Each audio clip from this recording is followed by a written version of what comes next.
5 minutes because people coming. In 5 Sorry, minutes. sorry for the mess of my office. Okay. I'm working from home just now. Just become more normal now, but always piles of books everywhere.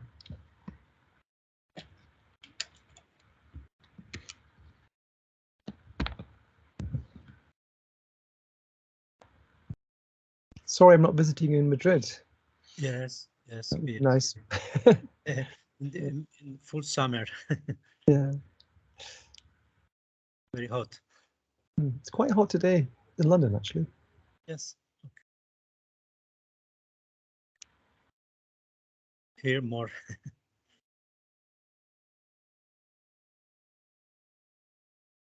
So I will introduce you briefly. Yeah. Also, I will talk about our Congress in October. Oh, yeah. Yeah, great.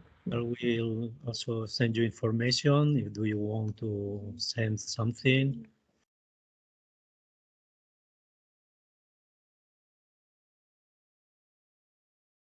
Yeah, great. That's in October? No, in... Yes, in October, yes. Okay, great. Seems like a long way away, but I guess not. Yes. Well, perhaps there are some part online, no? Mhm. But also there is a very interesting part in with installations in a big space in Madrid for audiovisuals, performances. Oh, excellent. And also the more academic conference. Yeah. I'm going to close my window. Hang on a minute.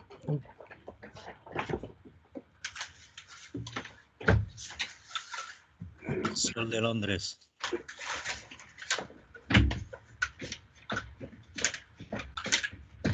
Sí.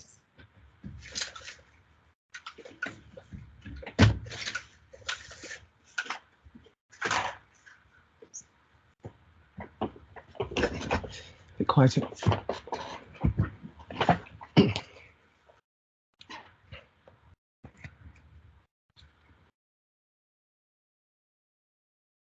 No sé si ya hay gente suficiente. ¿Cuánta gente hay conectada?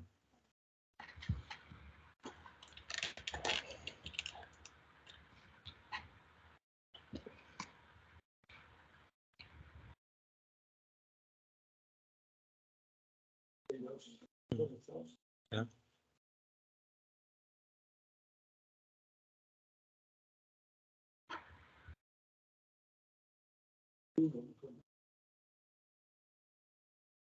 Estarán en otra sala, que eso a veces aparece. Sí. Vale. Pero Sheila, decías que iba a estar conectada.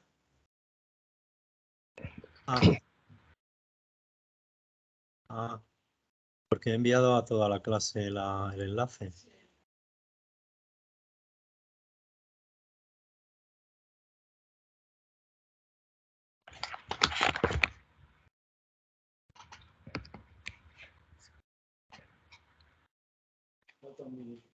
Vale. 1 minute.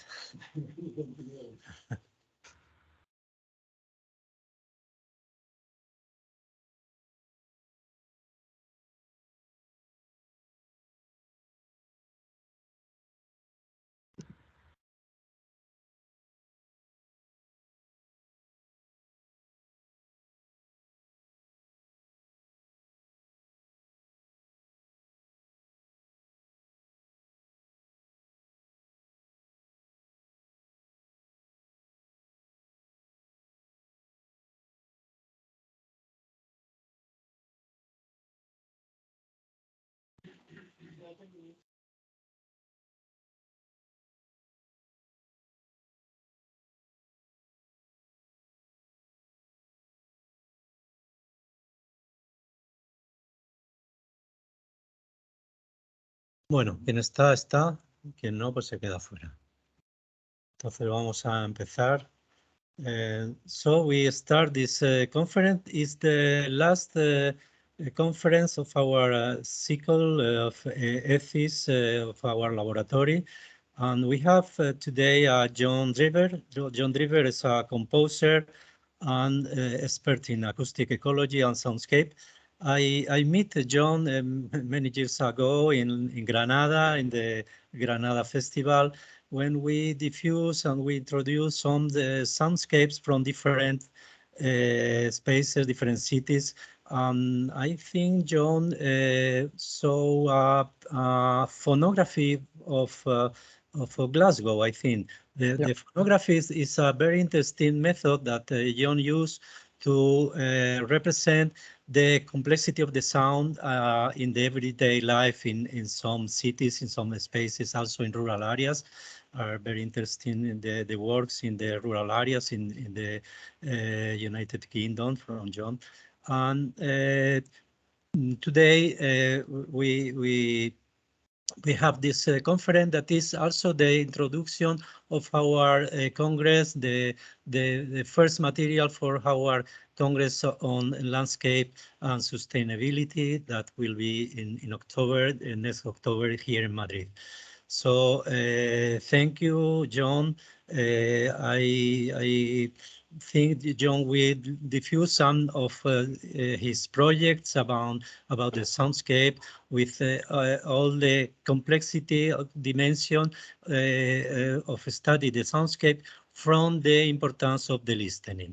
So thank you, John. Go ahead, adelante con la conferencia. Thank you very much, Jose Luis. It's a pleasure to be connecting with you. I'm sorry I'm not in Madrid. I would love to be there. I'm in South London right now, on the borders of Surrey and South London, in my home. So today I want to share some ideas with you that cut across a number of themes of thinking about sound, hearing and listening, and the soundscape and noise, noise abatement, audiology, etc. Many issues around sound and how they kind of interconnect. And I particularly here want to kind of think a bit more about hearing, not so much about listening, which I will kind of clarify as I go along. And I'll connect with various projects as my talk unfolds. I hope I don't speak too fast. I'll try to. If I do speak too fast, please send me a message and say, John, slow down, because I get passionate and excited about the subjects I'm talking about. Okay, so I'm going to turn on my PowerPoint slides if you give me a minute, and I hope they work. Okay, is that working okay? I think you should be able to see them. Okay, so my talk is, well, I've given it a title, Towards an Aural Diverse Practice, and I kind of particularly want to introduce you to this concept of aural diversity. Aural diversity, it's quite hard to pronounce in English. Just thinking about kind of diverse hearing, which is an obvious idea and a kind of common idea, but it's taken me quite a long time to get there, and it's become more and more important to my practice and ways of thinking. So I want to start off by just introducing these terms, the two terms aural typical and aural diverse. And I've particularly taken these terms, you might have come across the term neurotypical and neurodiverse and neurodiversity and neurodivergent. And these are terms which have been developed by the autistic community to talk about people who are non-autistic. And I find these terms very kind of useful and helpful to think about difference. So here, aural typical, and I want to kind of state that we live in an aural typical world, be that going to the movies or going to the shopping mall or answering a phone call, or how we talk about sound is all aural typical. So what do I mean by that? So here's a quote of mine: aural-typical people or culture, let's say, tend to impose their understanding of normal hearing on everyone else as correct and natural. And normal is a kind of tricky word here, and we'll get into a bit more detail about what normal actually means. And here's the kind of new way of thinking. Well, maybe it's not new. I think these ideas have always been around, but I want to kind of propose it here. Aural diversity. And I'm saying here on embracing, I want to kind of try to deal with what we might think of as aural diversity, the default normative metrics of auditory acuity. So the normal ways we kind of measure hearing, or even if we need kind of metrics at all to measure hearing. So the ones that are customarily implemented as natural and universal, such as the thresholds of audibility and pain, are problematized. And as we acknowledge other variants on aural experience that human life, from fetus to old age, has to offer. And here, once you start thinking about this, when we start talking about thinking about hearing, it becomes a very unstable subject. And this will, I hope this doesn't sound too kind of complicated. I think hopefully it'll come clear when I talk about particular projects. Now in sound studies and in experimental music and sound art and sonic art, we like to talk about listening a lot. And many people have kind of devised different ways of thinking about listening. I won't go into detail here, but here's a kind of nice list of theories on listening and different kinds of listening, which you can spend many years thinking about and studying. Of course, Piers Schaeffer's Quatre Écoutes is, you know, in terms of education and music technology has been important for many of us when you think about reduced listening and I'm sorry, I don't know the terms in Spanish, but in English we talk about reduced listening. We talk about causal listening and semantic listening, etc. And these have become very important. But I find listening, it's great to talk about listening. It's really helpful to talk about listening. But I want to kind of get towards thinking a bit more about hearing, which I must admit, in my own education as a kind of sonic artist, as a musician, as a composer, and then later on as an acoustician, I didn't learn that much about hearing.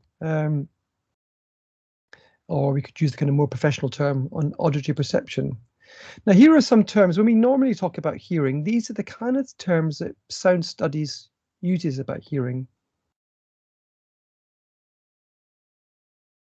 So with hearing, we can discern, we can differentiate, we can decompose. What I mean by that is kind of we can kind of segment and listen to different aspects of the soundscape. We can use hearing to locate, to orientate ourselves, to kind of liaise, to connect, to bridge, embody and immerse, which is a very kind of, we talk a lot these days about embodiment and immersion through sound and hearing. We can relate through hearing. Through hearing, we can travel and we can be transported. We can be fascinated and transfixed. Or in a Wagnerian sense, we can be transcended, or euphoria. You know, hearing can make us experience euphoria. Or the whole world of ASMR and YouTube, it can give us tingling experiences. Again, more Wagnerian ways of thinking, exalted rapture through hearing. And of course, we need to think also about hearing connects to the other senses, such as touch and sight, of course. So there's all this thing, and hearing is great, you know, hearing's fantastic. It allows us to do this amazing list of things that human beings can enjoy. But I will go on to problematize this. And I'm going to go through these slides quite quickly, but maybe I can make these slides available and you can return to them later. I just wanted to present very quickly the equal loudness level contours here. So hearing is, if you pick up many textbooks on hearing, you normally get given some kind of bits of numbers or data about hearing. We learn that hearing is, we've got two ears, you know, we've got these two inputs and they're balanced, they're equal, one's on the left and one's on the right. And we have this frequency range to perceive sound from 20 hertz to high up to 20 kilohertz. This is seen as a kind of standard of hearing. And microphones, of course, many recording microphones have a similar, you know, to match hearing of a similar range from 20 hertz to 20 kilohertz. And when we talk about loudness, acousticians adopted decibels, this logarithmic scale of decibels, and particularly to deal with how hearing responds to loudness responds to different frequencies. We have the A-weighted decibel. And the equal loudness contour graph that you can see here is the kind of classic model of how hearing responds to different frequencies. And this has been reproduced many, many times. It's an international standard. And from this, we get A-weighted decibels. So every time an acoustician talks about a sound being 85, for example, 85 A-weighted decibels, they're referring to this particular model of the human ear and how it responds to different frequencies. This is important. It's a bit technical, but it's very important. Now, where did they get this model from? Well, it's a particular way of measuring hearing, and you could reproduce it quite easily if you take, for example, if you're in a classroom, you take a number of students, and what you do is you play a sine wave at a specific frequency, and normally this would be done in someone in an anechoic chamber with headphones on, and they would hear that frequency, and then they would hear the frequency at an octave lower. And the idea is to adjust this frequency or the octave lower so they hear them as equally loud. So boop, boop, you would adjust it so you hear those frequencies as exactly, it's quite a hard thing to do, but as equally loud. And then you'd hear another frequency, doot, doot, and then you'd adjust it so you can hear them equally loud. And those adjustments are marked down.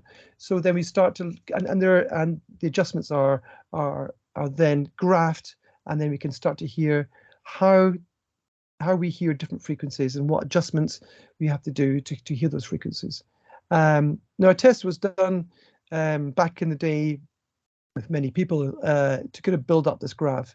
Now, the graph is specifically uses people who are called autologically normal, which is a quite a new term to me when I came across this. It's an international standard on equal loudness levels.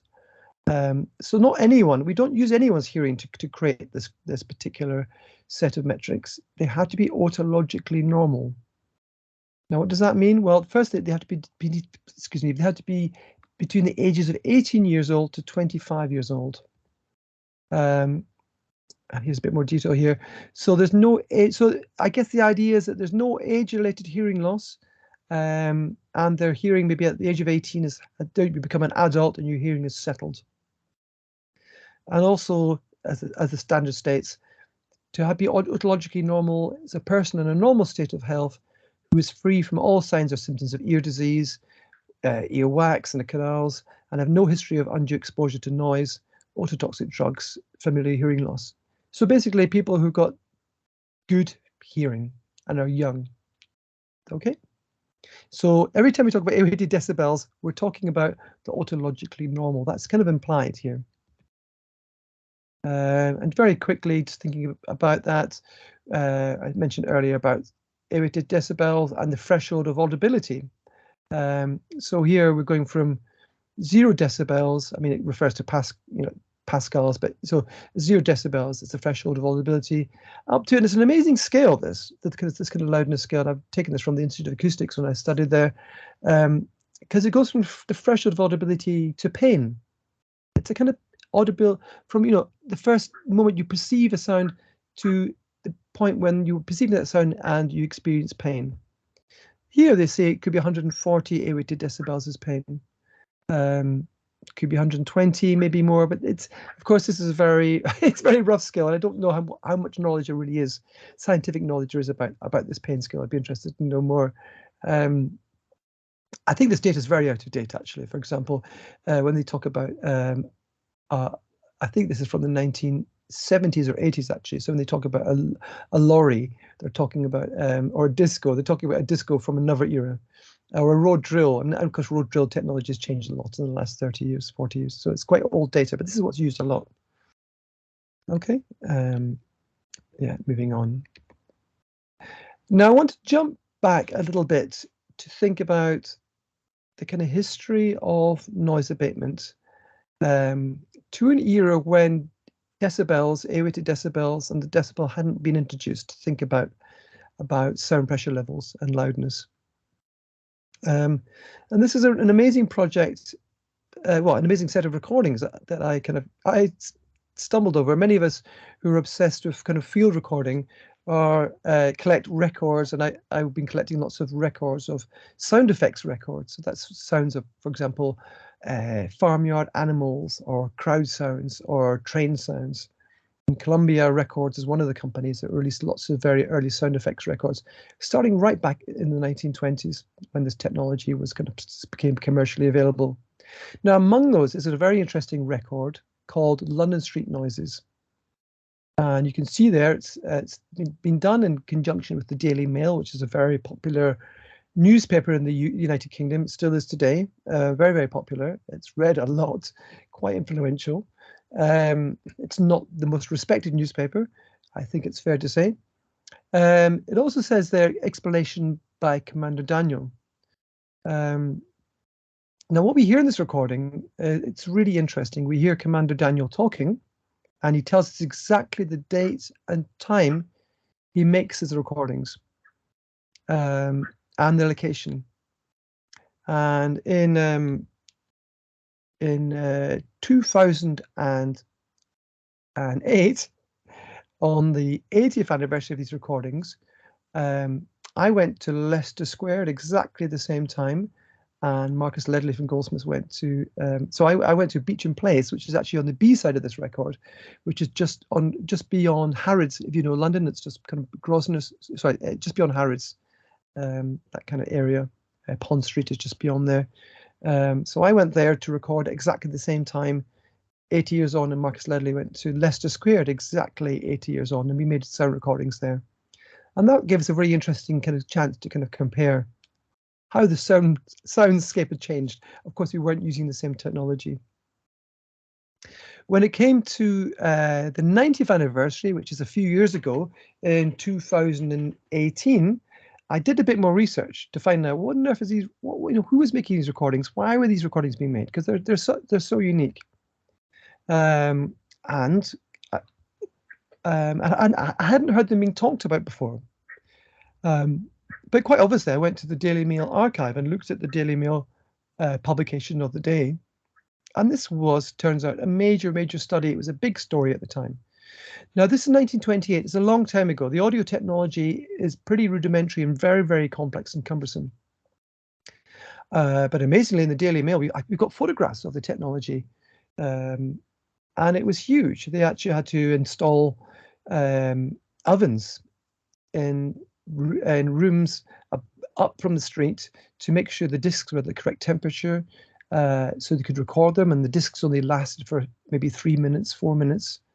But here we have pictures of the technology, and it started a discussion. What's nice is we've even got photographs. There's a photograph of the Beecham Place there, of where they actually positioned the microphone. I won't talk about this too much here, but it was just fascinating to think about, and I particularly wanted to discuss it here today because it represents how people thought about hearing and hearing disturbance from another era. It was obviously noisy. London was a noisy place back in 1928. And this is a big issue. People were particularly, the MP, for example, a member of Parliament who actually lived in one of these locations, who've actually got particularly enamored by the project. Now, sound. So we don't have decibels. So sound recording was used to document the sounds. And what was really exciting is that we discovered that the Museum of London had a whole collection of records, of recordings made at this time, which represent a whole range of locations across London, including Whitechapel, Grosvenor Square, and an area just by the Natural History Museum, if you know London. And so they were trying to capture a number of locations and collect those recordings as a way of talking about and understanding and communicating the noise problems of London. So very exciting to and so at Goldsmiths, Ian Stonehouse, he spent some time to digitize those original recordings. We've now got a very nice set of all the recordings now made during that time. And it's experimental. Some of the recordings have got particular buzzing problems. Sometimes you can't hear Commander Daniel's voice very well. So it's really interesting to think what their criteria was, what they regarded as a good sound recording, what worked, what didn't work. Really fascinating. So as I said earlier, it gives us a snapshot of how people think, how people thought about noise in this era. And it wasn't about how hearing is damaged by noise, which most of our legislation over the last 80 years has been about.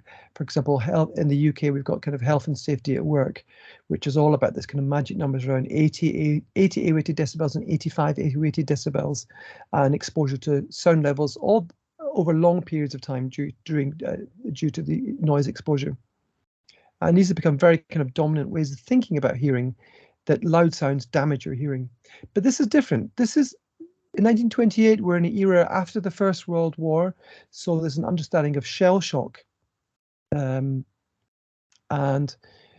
people are talking about how noise affects the nerves, which is quite interesting.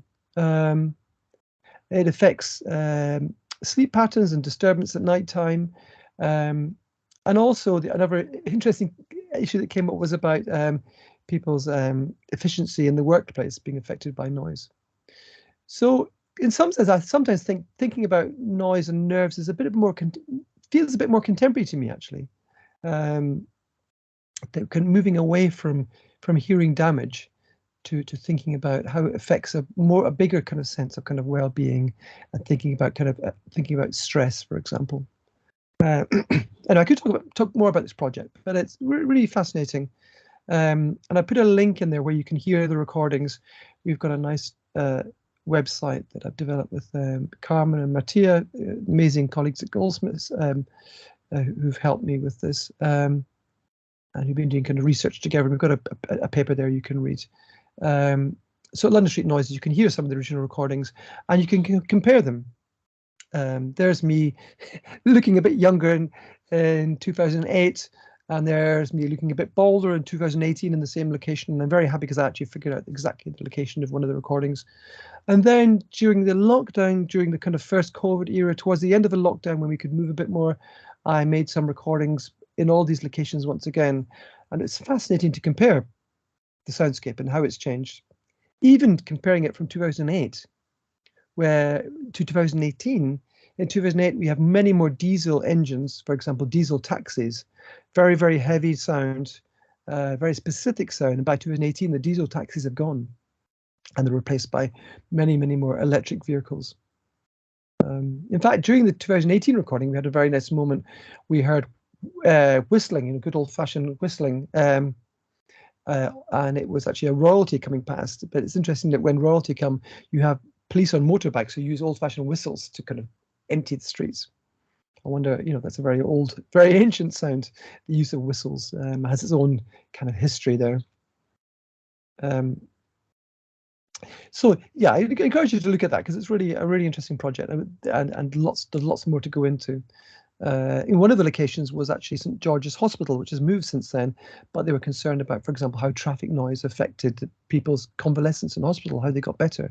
Something that we're very concerned about now. Noise in hospitals is still a huge problem and poorly addressed, but we're beginning to, move forward with that and making it much higher in the agenda. Okay, so moving into a kind of another area. So that was a kind of historical sense of kind of thinking about things, but going back, how we've got to this kind of aural typical way of thinking and how kind of dominant it's being. I mean, I'm a composer, so I wanted to kind of use some kind of references to composition and how there's a desire in composition to think about specific kinds of hearing. You might have come across this very famous paper by Milton Babbitt, Who Cares If You Listen, which was a kind of notorious paper from 1958. It was published in a kind of hi-fi magazine, interestingly, not for a kind of specific kind of avant-garde music audience, and it's a polemical argument. Babbitt was you may know, he was a kind of serialist composer, so moving on after composers like Schoenberg, but using computers, one of the first composers to use computers to control sound in a very, very, very precise way, control each of the sine waves very, very precisely, to have great control. The composer's desire to have tremendous control over the music. And then, interesting enough, he talks about the desire that the hearers should also be very, very reliable. Here's a quote here: like all communication, this music presupposes a suitably equipped receptor. So the audience should be, their audience's hearing should be equipped receptor. That's not just about hearing acuity, auditory perception, but it's also about knowledge of the kind of music, knowing how to listen to it properly. And if you don't have that, he says, inability to perceive and remember precisely the values of any of these components results in a dislocation of the event in the work's musical space, an alternation of its relation to all other events in the work, and thus a falsification of a composition's total structure. What he's saying there is, if you're not paying attention, if you're missing very precise particular qualities of the composition, then the composition just fails. So he wants proper listeners who've got very, very good hearing. Of course, Milton Babbitt there, he was already way beyond the age of 25. So you could begin to argue, well, what was the acuity of his hearing? Because, of course, we have age-related hearing loss, presbycusis, where we begin to, in average population, and men at faster speeds than women start to lose the higher frequency range. So that 20 hertz to 20 kilohertz idea of range of frequency perception, it doesn't work so well once you get older. Another important composer, Piers Schaeffer, got us thinking about hearing and talks about the primacy of the ear. He was kind of the prototype. I'm sure you all know this. He was, one of the big characters to kind of begin to think about a kind of studio production of composition and replacing music notation, old-fashioned dots on paper, to using sound recordings and manipulating those sounds, but using your ears and using auditory perception. Saying here, primacy of the ear, the boundaries for development along with the boundaries of any new hearing, so any new music, depends on our capacity of our hearing. So hearing becomes very, very important here. And it's all about, the ear is right in the middle of the composition process. And Dennis Smalley then, of course, takes us further into the kind of late kind of 20th century. Really having the quality of hearing is very, very important for this composition, for the composer, but of course also for the audience. And in this world of composition, where the whole spectrum of sound is being exposed, and it's all this wonderful term spectrum morphology, to really appreciate spectrum morphology, there's an expectation that you have very, very good hearing to really perceive all those frequencies and how they change over time. Murray Schafer, who's a kind of great kind of hero of mine, really someone who got me thinking a lot about soundscape and in a much more expanded way. Also kind of has a slightly problematic, he's got many problematic issues, but they're good issues to kind of tackle and challenge. One of the terms he created was the idea of clairaudience. So he believed that the sound designer who's going to kind of go out there and design this new soundscape must have clairaudience, and he believed that you could improve your hearing through particular listening exercises which would kind of clean your ears. So a sound walk, for example, could be a kind of clairaudience exercise. And he says here, literally, clairaudience is clear hearing. The way I use the term there is nothing mystical about it. Simply refers to exceptional hearing ability, particularly with regard to environmental sound. Hearing ability must be trained to the clairaudience state by means of ear cleaning exercises. So he's good, and the frustrating thing here is there's also a presupposition here that we can all have clairaudience with the right kind of exercise and training, which I think we need to question.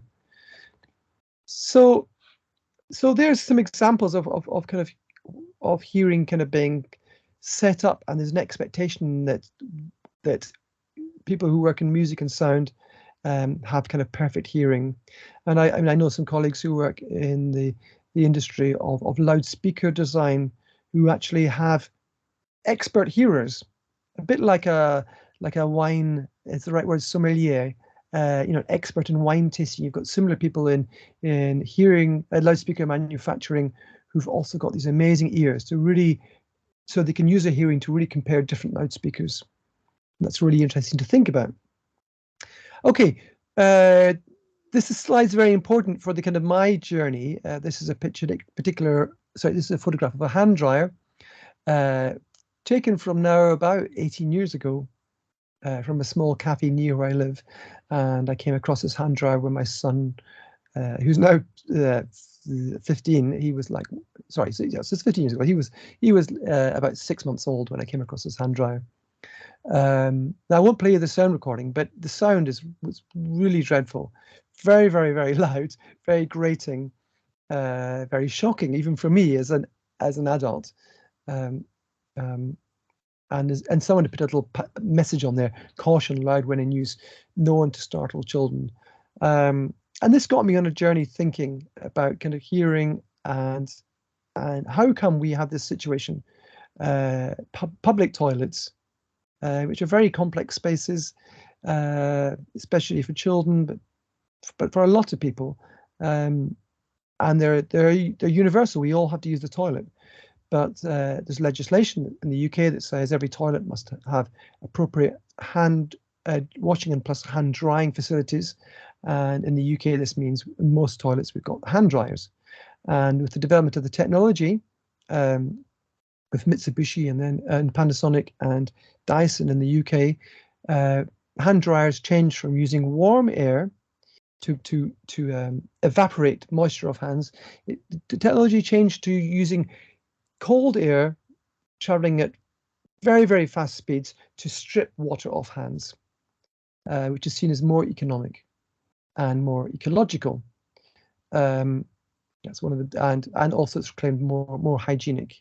So lots of claims are made about this technology, but no one was really talking about the sound levels, and the sound levels from the old-fashioned warm air dryer to the high-speed hand dryer is huge. And here are my kids at the time. And I wanted to show this picture. Of course, they're much older now, but I just wanted to show how different people are out there. My son at the time was pretty sensitive to hand dryers. Didn't like going to the toilet really because of the hand dryers. Made him very anxious about going there. I mean, which is a stupid. Well, for me, I would say that a pretty idiotic situation to set up. Why would we have set this up? My daughter, on the other hand, she's smiling there. She's enjoying the sound of the hand dryers because she's, like lots of people, she enjoys being frightened. She enjoys being scared. But again, that's not a great reason to have a very loud device in a public toilet. These of course, actually, these pictures of hand dryers are actually warm hand dryers, I think, so they're not particularly loud. But I quite like that picture. Now, these are the brands of hand dryers at the time. So we're going back, more than 10 years now. It's changed a bit since then. But you'll notice that the branding of the high-speed hand dryers, Airblade, Air Force, Air Fury, Jet Tal, Tornado, Typhoon, Accelerator, they're all aggressive, militarized kind of names about extreme weather or aircraft or military aircraft type sounds. So the marketing is actually using the loudness as a way of demonstrating how effective the hand dryers are. And this is quite a brutalist approach, but this goes back to kind of, from 100 years ago, futurism about power. And Murray Schafer famously talks about kind of sacred noise and noise power. And there they are, there's eco. So the ecology becomes very much part of the agenda with the high-speed hand dryer. So the first stage was to analyze the hand dryer. So I did an acoustic study to find out really how loud they are. And we followed the particular acoustic tests for sound power, looking across the spectrum of sound to really find out how loud they are, because that's really important. And there we're measuring the sound in what we call third octave bands. So you can actually, you don't just have one number. For example, someone might talk about a hand dryer being 85 A-weighted decibels, but that doesn't tell you anything about the content of the sound. So here we're interested in the spread of the frequencies over the spectrum. Sound power is quite useful because it gives you a number of how loud the device is, but in an abstract space. So then with the information and the information of the acoustics of the space you're going to put it into, you can kind of predict how loud it will be in the new space. The problem is with a lot of companies, they were using the sound power number which actually refers to a kind of wattage. So it actually doesn't refer to pascals. It's actually not the same thing as A-weighted decibels. It's confused. Once we start talking about decibels, we really need to be very clear about exactly what we're talking about. And sound pressure and sound power are not the same thing. But many companies are using the sound power number to communicate how loud their device is.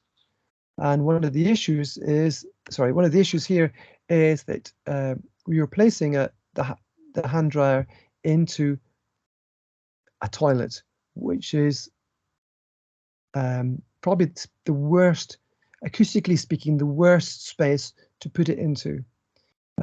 These are spaces which are small, often. All the surfaces tend to be shiny and smooth, and their spaces are rectangular.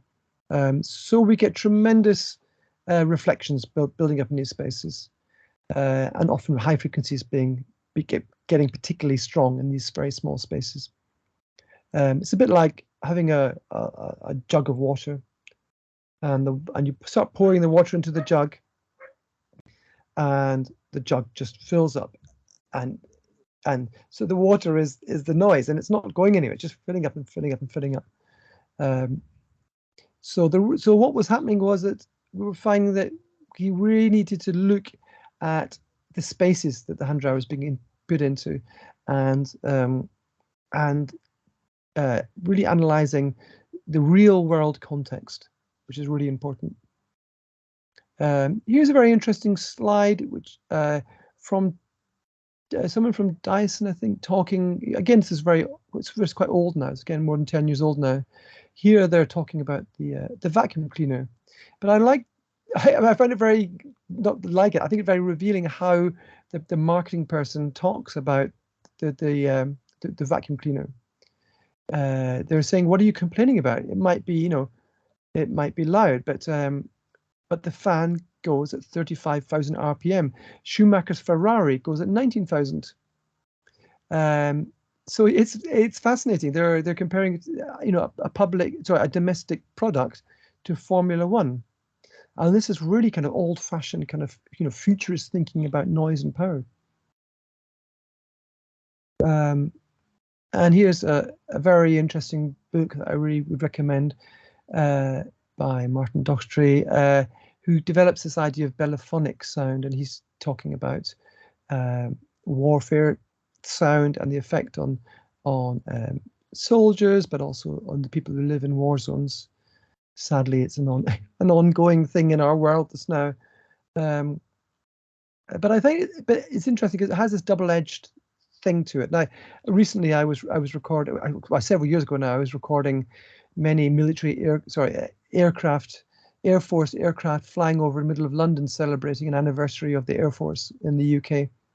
And I was in the middle of London with thousands of people, and everyone was really enjoying the sound of these very, very loud aircraft going over. And it's quite an interesting recording, and it's very interesting to hear the voices that they're listening to fireworks and being really enamored with the sound and very excited about the sound of aircraft. Let me just read this out because it's quite helpful, I think. So here we're talking about the co-vibration of resonance can be a deep-seated source of joy and a visceral reminder of our fundamental interconnectedness. Yeah, so I think that's clear. As choral singers the world over, we know this in our bones. And you can think of all these very loud choral works, I don't know, Berlioz or etc. But far less attention has been paid to its corollary, that acoustic interconnectedness increases our ability to be affected by others and by our environment in negative ways as well. Because of this fact, a full or exhaustive consideration of sound cannot be undertaken without a consideration of the potential for violation and violence that sound constantly affords. So it's really important here, really thinking much more about this violation and violence of sound. And as a composer, or a sound designer, or a sound artist, that's also very important to think about. So in my study of hand dryer noise, I started to speak to different groups and to learn how the sound was affecting different people. And of course, I said earlier, my starting point was thinking about my own children and infants. And I remember changing my son's nappy in a very busy toilet, surrounded by high-speed hand dryers on either side being used. Very, very loud, and my child there sitting there screaming and in terror. At least I could take him away afterwards from that situation, but it really was ridiculous. And the baby is at the same height level as the hand dryers. But a particular group that became important, I kind of learned through the study, was people with autistic people who often have very, very sensitive hearing. Of course, again, it's very problematic to generalize, but it's clear that from the study, a lot of autistic people were relieving a big problem with high-speed hand dryers. And here's kind of typical feedback that we got. It's not typically just the volume per se that I'm hypersensitive to, but certain frequencies, types of sound, and some other issues I can't quite explain. It's very painful for me. I won't go in restrooms that have them unless it's absolutely necessary. And if someone uses the dryer when I'm in there, I plug my ears. Personally, I find high-speed hand dryers, when I use them, I find them that I'm being rude, in a sense, in a very old-fashioned sense. They don't disturb me that much, but I think about the space that I'm filling and how and if there's other people in that space, the space that it's affecting them. Yeah, sorry, this is a slide. Sorry, I said in the wrong order. This is another hand dryer company basically saying it's not their fault that the hand dryers are installed in specific spaces, but of course hand dryers are put into these very resonant reflector spaces of the public toilet. So just developing that, we talked about autism already, but I came across lots of different issues here of different groups, you could call them, different people who've got different needs that were having problems. Pregnancy, breastfeeding, for example, fetuses jumping around, getting more stressed, infants and children, because of course infants and children's hearing is not the same as adults' hearing. It's not the same as the otologically normal. And it's very hard to kind of measure that, of course, because they're smaller, their ear canals are smaller. The ear canal is a resonating tube. If it's smaller, it's going to resonate at higher frequencies, for example. So many issues come into play. And of course, then we have to think of older people as well. It's not just children. Older people might get stressed, dementia, has very specific hearing issues. People wearing hearing aids, the hearing aid might be amplifying the sound of the hand dryer. Then there's people with particular diseases such as high blood pressure. People that have cognitive tasks to do might be challenged. Visual impairment, or perhaps you have a dog to guide you in the toilet, could be stressed by the sounds of the hand dryer. I know I've taken my puppy to the toilet because I've had to, and it's been very stressed with the hand dryer noise. Hearing impairments, which of course is a very large area. It's not just about hearing loss and different kinds of hearing loss, but we do have things like recruitment, for example, where you might have some areas where there's hearing loss, but other areas which are very, very sensitive to particular frequencies and particular sound pressures at particular frequencies. We've already mentioned hearing aid users, but then cochlear implant users have particular acuities to particular frequencies. And then this next list of are really interesting and very important to kind of learn about, and they were new to me when I was looking at this 10 years ago. Hyperacusis, which is about having acute hearing. That doesn't mean you become amazing hearers. It means the pain threshold drops right down. So people with hyperacusis might find the sound of a dawn chorus of birds singing intolerable. They might find the sound of surf on the beach, the waves on the beach, intolerable. So thinking about hand dryer noise is just really difficult. And it's very hard. People with hyperacusis are, on the whole, find it very hard to be recognized by the public. It's very challenging. Doctors often don't recognize it. But people with hyperacusis really struggle in the modern loud world. It's very, very difficult. Misophonia, again, is another a newly recognized situation where people are very sensitive to particular sounds, such as mouth sounds, eating sounds. And people with misophonia, it's characterized by people getting very stressed and responding often in anger. Phonophobia is like a very extreme sense of dislike of sound, which can be really problematic. So here's kind of, these are groups that we're kind of beginning to learn about, particular kinds of hearing. It's not just about hearing loss. It's about hearing sensitivities. Of course, post-traumatic stress disorder, PTSD, we're still learning about. We mentioned kind of shell shock from, from the First World War, but we're more and more aware of this. People in cities which have had experienced warfare don't like celebrating of fireworks. And of course, in Italy now you've got a company making silent fireworks. Silent fireworks are becoming a bigger thing. We already mentioned autism, and dementia has huge issues around hearing. And other phobias which are quite interesting, particularly related to the toilet. And very importantly, things like speech intelligibility. It might when I was with my children in the toilet, trying to make them feel comfortable, my voice to the children was very important, and they should be able to hear me. Interestingly, a lot of managers quite liked high-speed hand dryers, noisy hand dryers in toilets and workspaces, because it stopped people from spending too much time in the toilet chatting. So I've heard that anecdotally, but very interesting. So early on we had a kind of slide about hearing, about all the kind of powerful and kind of wonderful things about hearing. But here's a kind of another list, which is, well, it's negative. Hearing isolates, it excludes, it perturbs, it doesn't connect, but it can connect, but it can also disconnect. It can embody, but also disembody, dislocate. Fear, repulsion, nausea, of course the word noise comes from nausea, vulnerability, threat, dizziness, and vertigo, of course. You've got the semicircular canals that deal with balance are in your ear, and they're very caustic, often connected. Embarrassment, stage fright, the toilet issue, flashback, hallucination, disorientation, insecurity, exposure, rage, sensory shutdown, severe pain, shame, alienation, bereavement. So lots of issues here about hearing that I never knew about, or hadn't thought about, or maybe I knew a bit about, but didn't really take it seriously. But as composers, as sound designers, as artists, we need to kind of take these things seriously. And of course, the business world is kind of hijacking some of these issues. They're hijacking aural diversity. So here's a device that's particularly aimed at age-related hearing loss. Oh, I'm hearing a sound there. Can you hear me okay? Okay, so this device is called the Mosquito in the UK, which uses frequencies around 16 kilohertz up to 18 kilohertz to particularly focus on younger people, on teenagers, to keep them away from buildings, to keep them away from cars. Again, there's very poor scientific knowledge about the hearing in this group. And because of that, it's kind of exempt from any legislation currently. But in the UK, we've also many other devices that are used to keep vermin away, to keep rats away and mice away, but also and insects away, but also to keep birds away.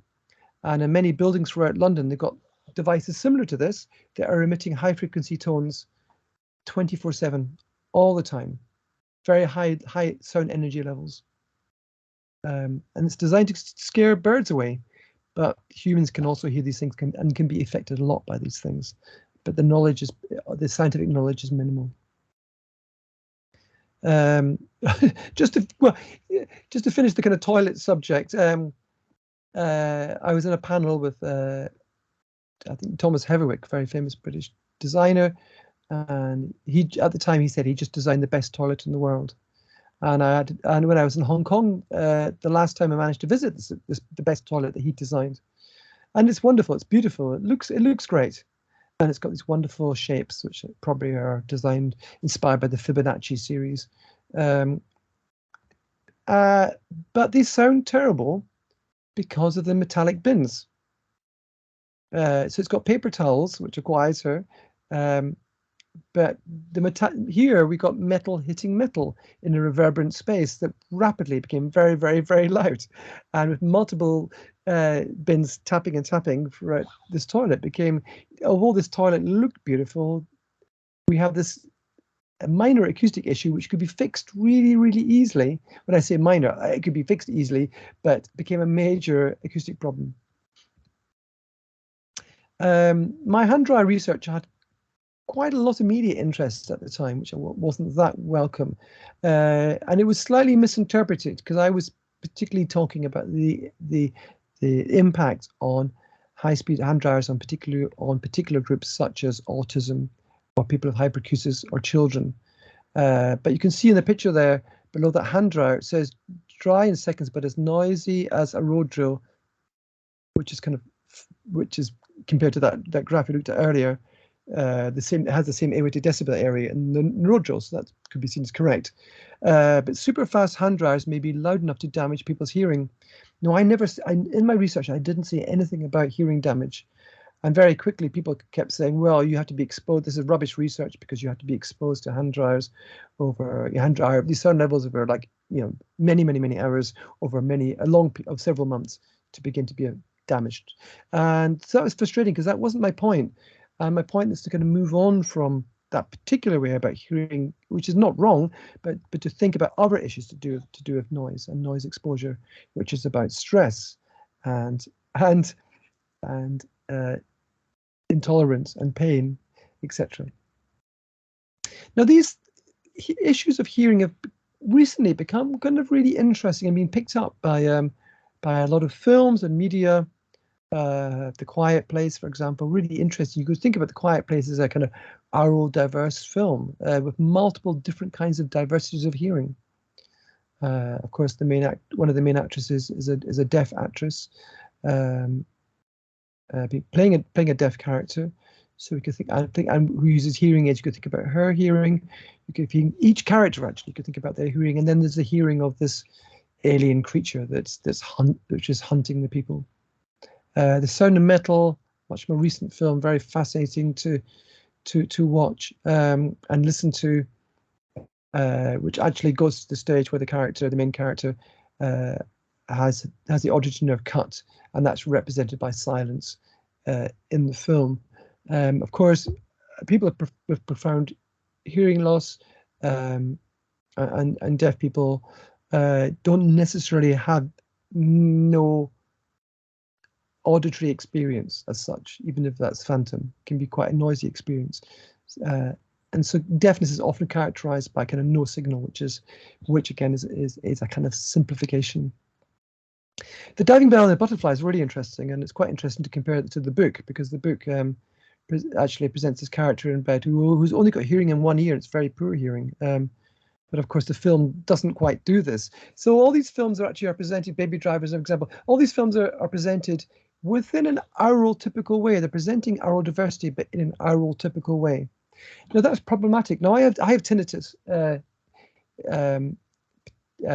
particularly in one ear, and I've got some hearing loss in one ear. And films like Baby Driver, where we had the main character, his tinnitus is written into the sound design and into the score, and that's really interesting. It's fascinating. But for someone with tinnitus to experience that film as you're supposed to hear it in an aural typical way is very stressful, and it makes my tinnitus louder. And this is very common. This kind of tinnitus technique in film, where an explosion goes off and you hear this high frequency tone. It's used in war films all the time, and you identify with that particular character for a minute. Amazingly, the tinnitus goes away. They're healed within seconds. But I often come out of these films with my tinnitus much, much louder. So we need to think about how we present these ideas, these aural diverse ways, aural diverse thinkings, but in aural diverse ways, not in aural typical ways. I hope that idea is clear. I've been working with Andrew Hugel around these ideas, who's in the middle there, and we brought together some very interesting, fascinating people to present aural diverse concerts and what they could be. And then aural diverse concerts, the idea, it's an idea that Andrew has really run with in a very brave way, in a way that I probably wouldn't have done, because I would think it's too complex. But Andrew's been really gone for it, to think about the composers as being aural diverse, the performers as being aural diverse, and the audience as being aural diverse. And that spans from the hyperacusis, the very sensitive hearing, to the profound hearing loss. That's the kind of scale.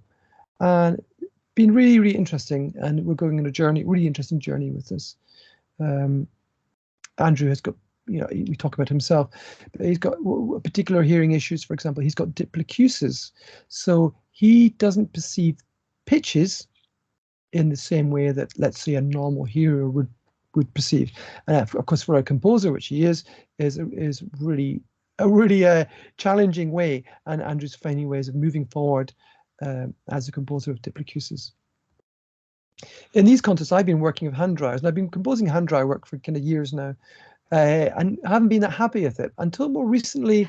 Within these concerts, I've been working with people to sing hand dryers. So what I've been doing is we've been kind of, with each performer, I've been playing them a range of hand dryers that I've recorded in an anechoic chamber. And I play them at a level that's not too loud for them to hear. And then I record them copying the sounds as best they can, using their auditory perception and their voices, that interesting loop process of hearing and sound making to reproduce the sounds. And then I record all those sounds and I collect them. And it's not just repetition. I also ask them to kind of, well, what sounds within the hand dryer sound do you think is a sound that you would valorize and you would want to keep and kind of work with? And then I'd get them to then reproduce the sound which they think is more, something they think is a good quality. I got this idea actually from a workshop I went to many years ago in the Goethe Institute in Amsterdam, and there was a team from Philips there who were thinking about sound design. And they had this shaver, this lady shave, and they were exploring the sound that the lady shaver might have, because they really had an idea that the sound of the shaver actually sounded very grating, and the final version actually had this vocal sound. I won't play the performances now, but you can hear on my SoundCloud link there some performances we've made of these works. And in the performers walk around and they sing the sound of the hand dryers, and it's very chant-like and it's quite meditative, actually, meditative. It's been working really well, and they listen to each other and then they kind of copy the sounds of each other in the space. And I've been kind of moving forward with that. So I'm almost finished this talk now. It's a quick advert with Andrew Hugo. We've edited a book on aural diversity, which is going to come out shortly. And each chapter presents a different set of issues, a different set of needs, a different set of ways of working around aural diversity. Really kind of trying to kind of set an agenda. There's not much as a kind of starting point, because the themes are so big. The theme is really, really big. And in this regard, I really encourage you to look at Jonathan Stern's book, particularly his latest book, when he's talking about his own hearing and his hearing change. There's lots of really interesting things going on actually in this area. It's becoming a really, we are beginning to think about hearing and hearing diversity and hearing change. And I think in general, our society, particularly during lockdown, have we become more sensitive? Well, I think we probably have. In London where I live quite close to Heathrow, the aircraft were gone. The bird song got louder, or did it? Was it just our perception of the bird song? In fact, there's some data that says that our perception, this is before the lockdown, that perception of aircraft noise, people were finding it more annoying, whilst the metrics are showing that the aircraft noise had actually got quieter. So in our society, our hearing is changing. It's very interesting in very interesting ways. Here is the future king of the United Kingdom. But I quite like this picture because, hearing is regarded as a kind of, ear muffs is seen as a kind of, aircraft noise is like macho. And here they're going to a kind of aircraft show to see military aircraft, but they're cushioning and protecting the future king's hearing, which is, which is laudable and wise and caring. To finish with, I want to kind of remind us of a very special person, John Hull, who died several years ago now, sadly. Who I was very lucky. He talked at several of my conferences as a keynote speaker, and he just talked about his hearing. He's someone who became somebody who became blind later on in life and found it challenging, and he kept a very nice audio diary throughout that period, and it's very revealing, and it shows us the power of hearing, because I want to kind of return to the power of hearing and how important hearing is. And John Hull, he was a professor of religious education. He was a spiritual man, and he found through his hearing and through feeling actually quite depressed by becoming deaf, sorry, excuse me again, becoming blind, excuse me, that the hearing reconnected him to the world in a very profound way. And he talks about the rain. He's sitting there and he listens to the rain outside. And after focusing on the quality of rain sound, of each raindrop, he says, the rain gives a sense of perspective and of actual relationships of one part of the world and another. I am presented with the totality of the world which speaks to me. When what there is to know is in itself varied, intricate, and harmonious, then the knowledge of that reality shares the same characteristics. I am filled internally with a sense of variety, intricacy, and harmony. So, yeah, and there's actually a very nice film that came out of John Hull's, based on John Hull's work recently, which I recommend you look at. So that's the end of my talk, just kind of setting out these issues. And you can go back to my SoundCloud clips and you can listen to kind of some of the sounds and go to the London Street Noises website and hear some of those historic and new recordings. So I'm going to close my slides now. Hopefully you're still there. What should I do? Can you, any questions? I hope you were able to follow my talk.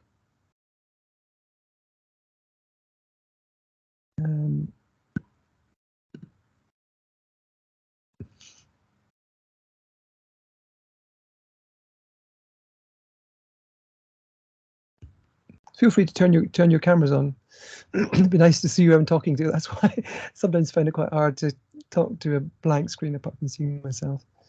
I'm wondering if these ideas are familiar to some of you. When I talk to students at Goldsmiths, I'm often talking to maybe, say if I talk about aural diversity to a class of maybe 20 students, there'll be a handful of students who might come to talk to me afterwards and say, oh, well, actually, that's interesting.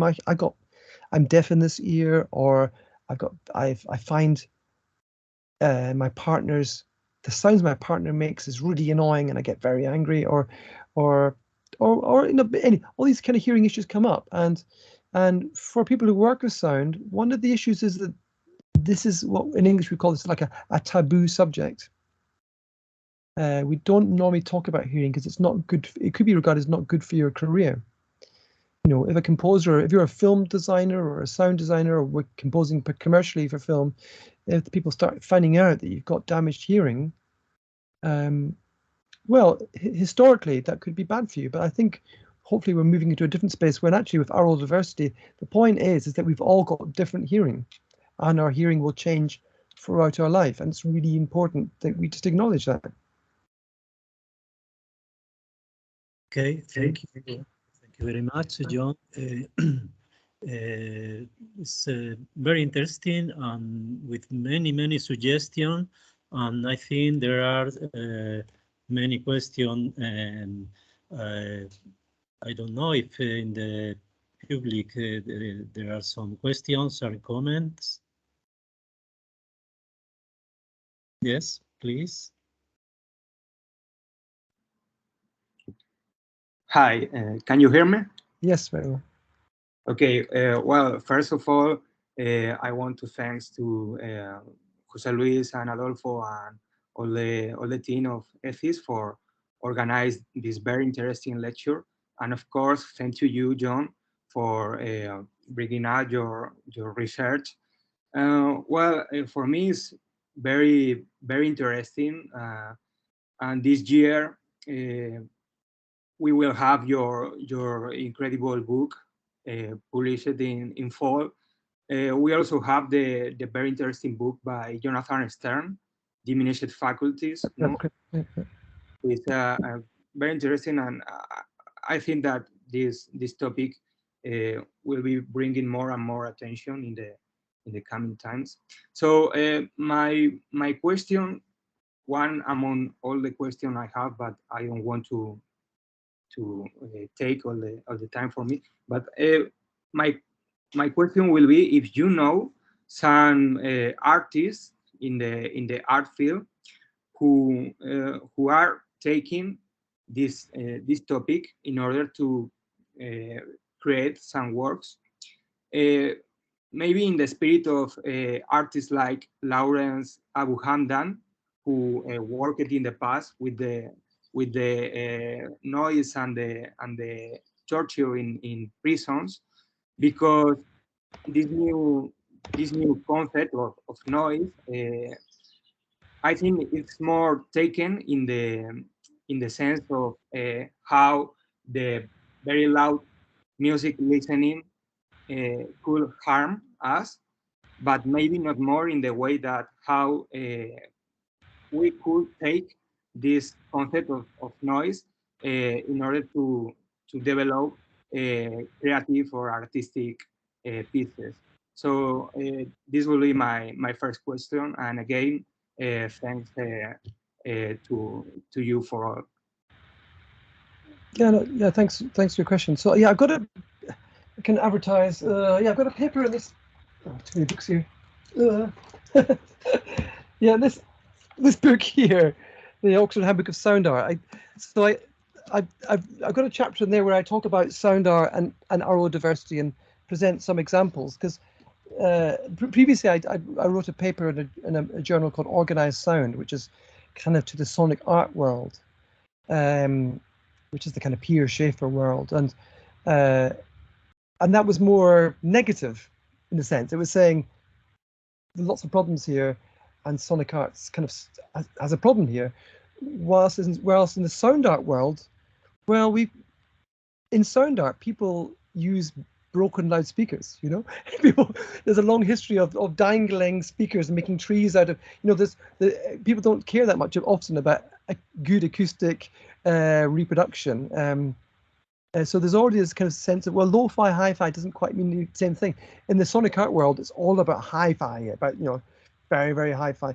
Sound art is open, so that's great, and we can find lots of examples where hearing is much more open.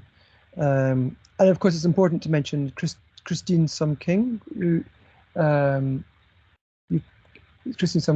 you've probably heard of, a very, very successful sound artist. Well, she became a sound artist when she went to Berlin, but she came as a deaf person, surrounded by sound arts, thinking, well, what does this mean to me? How do I address this? And her ongoing work is absolutely fascinating and really, really interesting, really worth exploring. And that's, you know, and that's, I mean, that's really, it's challenging and it's exciting and important. And just sharing different people's perspectives is really interesting. It's quite hard to when you start trying to think in an aural diverse way, it's quite hard, because you can't really talk about of course people hear like this, and when you hear this it means this, and that's loud, and you can't generalize anymore. Anyway, it's gone, and that's quite difficult, but it's also quite liberating as well. But yeah, but it's a really interesting space, and I look, you know, I think the more I look into it, the more I'll find. I think a lot of people are kind of working in this area. There's also composers who've been composing particularly for people with cochlear implants, for example, because cochlear implants the music reproduction is really poor. You know, normal music reproduction is really poor for cochlear implants. It doesn't work. And particularly people who kind of used to have hearing but lost it and then got cochlear implants, they find it very difficult. So there's a kind of need to compose new music for cochlear implants, which is really interesting. Yeah. Thank you. Gracias, Ramón. More questions, more comments? Okay.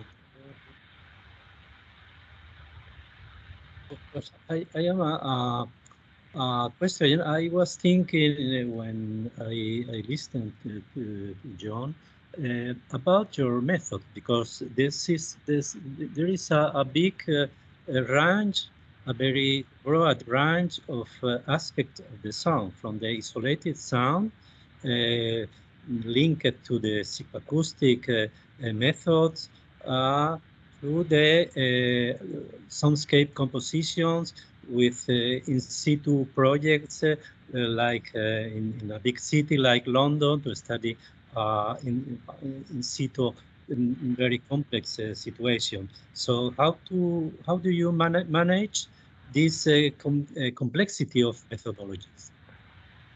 It's a very broad. Yeah, it's. I mean, I guess the reason I'm doing all these approaches is out of necessity. I think I may not be doing them all very well, and acoustics, of course, is particularly difficult. You can't just casually do acoustics. You really need to know how to measure things properly and to follow the standards, and to be scientific about it. So that's really important. Whereas an artist, you know, you can do what you want, but then ethically, especially as an academic, as an artist who works in a university, we have quite strict ethics about our practice as well. So that has to come into play as well. But it's kind of, yeah, it's good. It's out of necessity to trying to, I mean, trying to cover the different kind of aspects and the different, that come into play. But it's true, it might mean that some areas are a bit weaker than others. But it seems important. And the hearing is the link between the diverse situations. Yeah.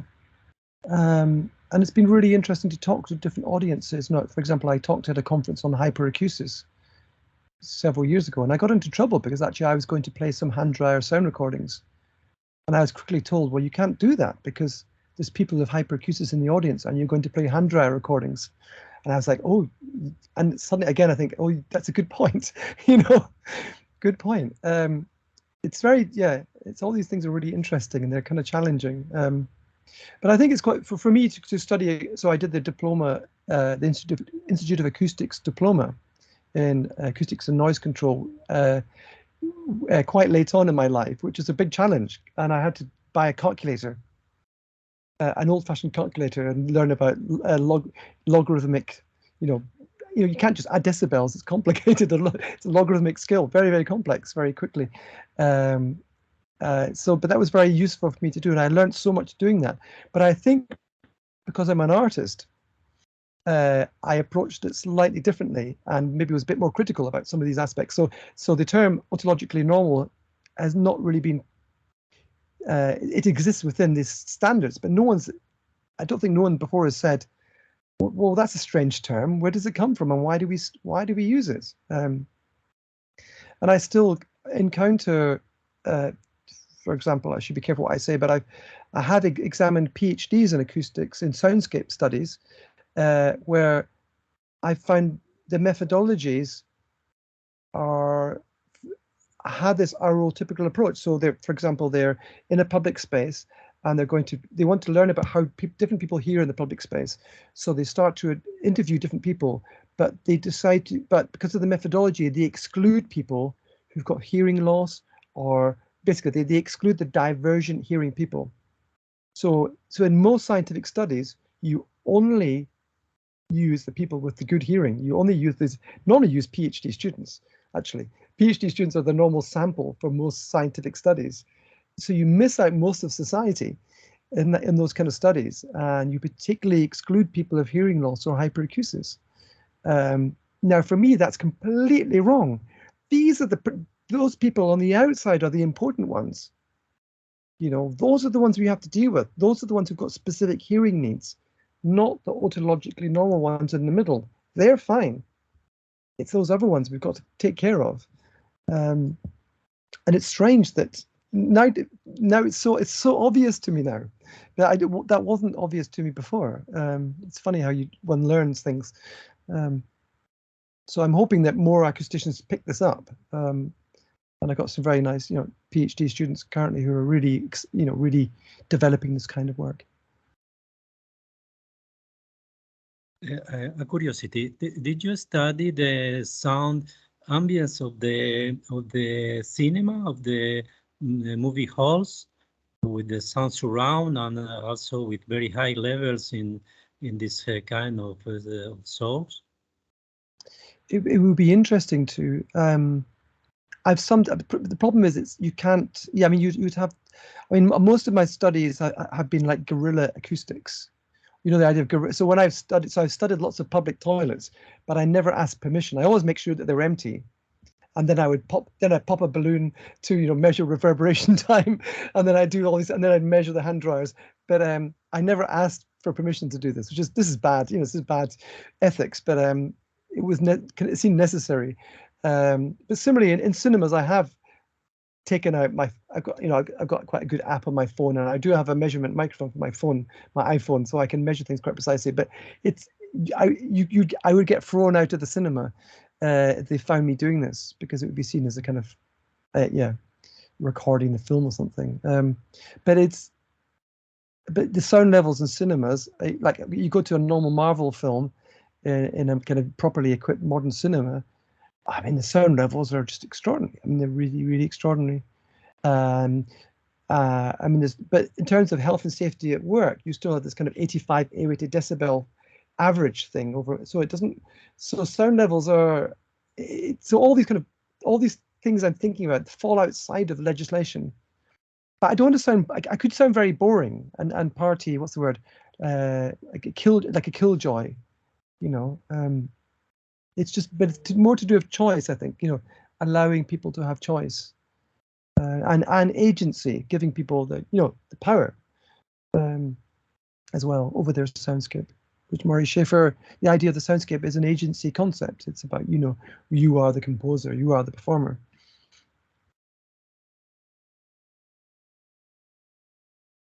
Sí, Ramon. Well, I don't know if there is other questions. No, please go ahead. Okay.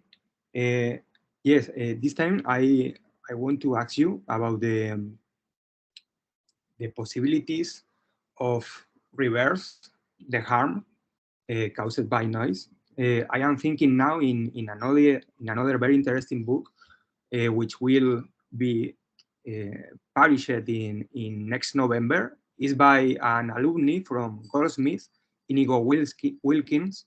Maybe you know him, and the title is Irreversible Noise. It will be published in MIT Press. Very interesting. Okay, no, I don't know. Yeah, I need to learn more about that. Okay. Yeah, so I think the book by Wilkins, which is an adaptation of his PhD dissertation, is more involved with the phenomenology and the philosophy, you know, of this problem of the irreversibility of noise. But I want to ask you about the irreversibility in terms of healing and in terms of recovering our ability of listen in this context of increasing noises and a material culture surrounding like these terrible hand dryers, and also in connection with the politics, maybe in the United Kingdom context, related with this control and reversing process of the noisy harm.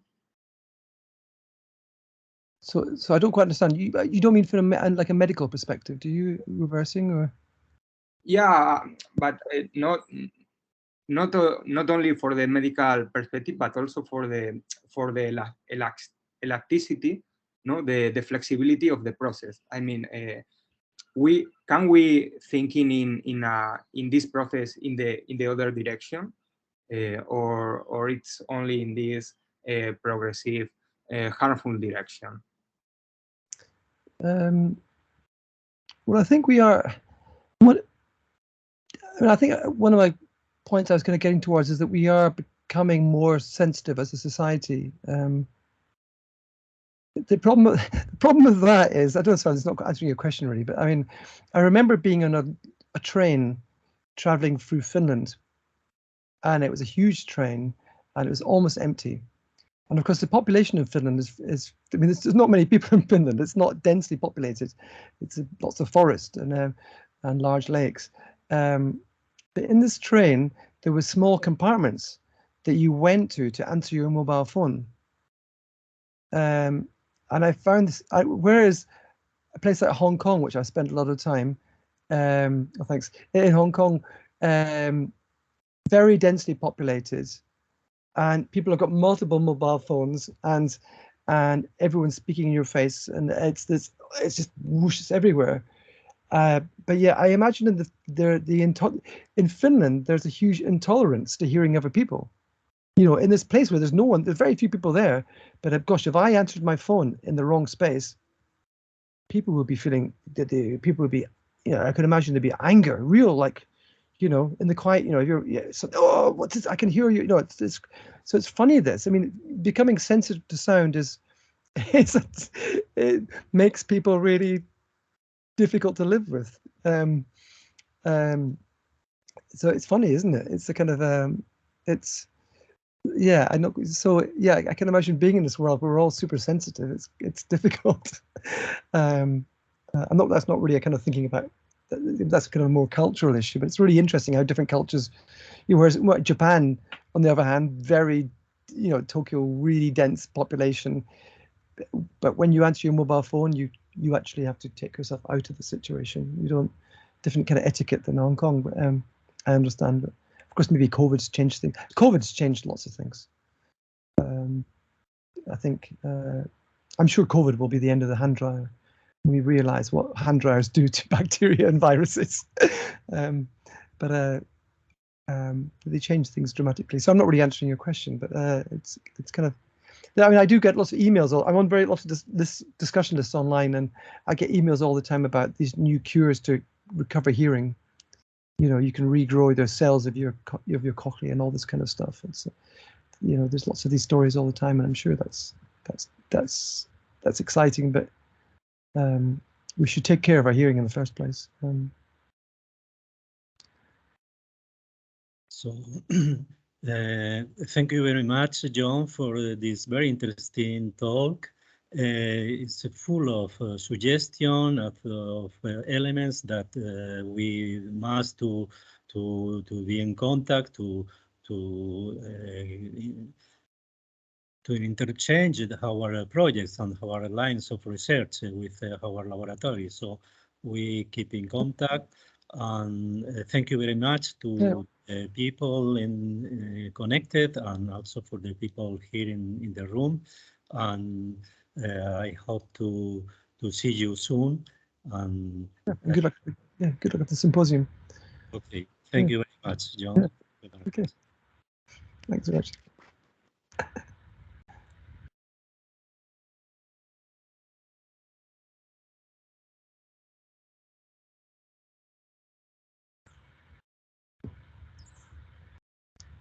I write you in the next days. Great, thank you. Yeah, good. Take care, and yeah, I hope we have a meal sometime. So have a bottle of wine somewhere. Okay.